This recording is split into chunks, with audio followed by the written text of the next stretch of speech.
whatever relationship you have, look at it as service.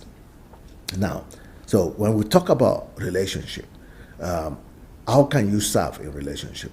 The most important way to serve in relationship is to serve by communicating. One of the most important things in relationship is communication. If you don't have the communication in a relationship, you don't have relationship. So by communicating, you're actually serving. We are serving people.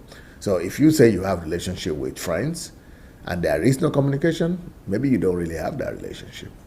So use that, but communicating is one of the ways that by which you serve the other person in a relationship, in a family as well, in husband-wife relationship. If you live together with somebody in a house and you say you have relationship with them, and you don't really ever talk to them, there is no communication. So the biggest problem there is that there is no service. It means you are not serving one another. It means either the husband, is not serving your wife by communicating with her, or the wife is not serving the husband by communicating with him.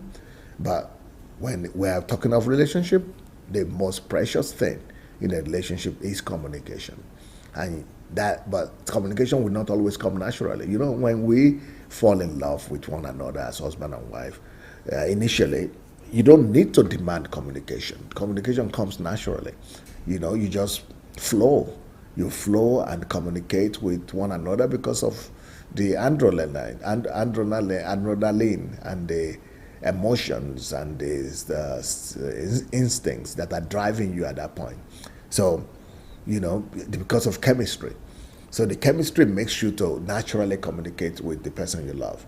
But because you have been living together all the time, and because you now have that person as part of your life, and because you are already used to one another, so what happens normally is that you just get busy doing other things because that person is no more that kind of priority like when you are just in love. So you could lose out in communication with one another. And relationships begin to die when that communication stops. So that is when you need to begin to look at relationship and life in general as service. So for somebody that looks at life as service, then they will not really suffer from this a lot, because if they already know this as a value system, if they already know this, that life is about service and that relationship is also about service, and that they don't need to wait for chemistry. They don't need to wait for instincts and stimuli or reflexes to talk and maintain communication in their relationships.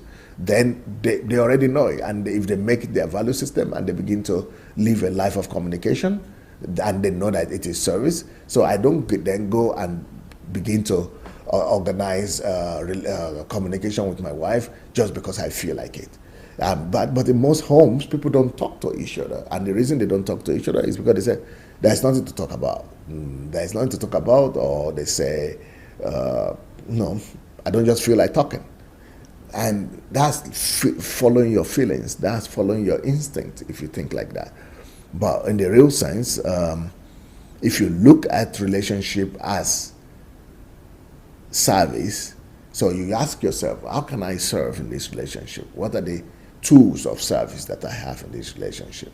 If you look at life as service, and you will always be thinking, okay, how can I serve these people? And when it comes to relationship, the best way, almost on the only way, the best way to serve in a relationship is communication.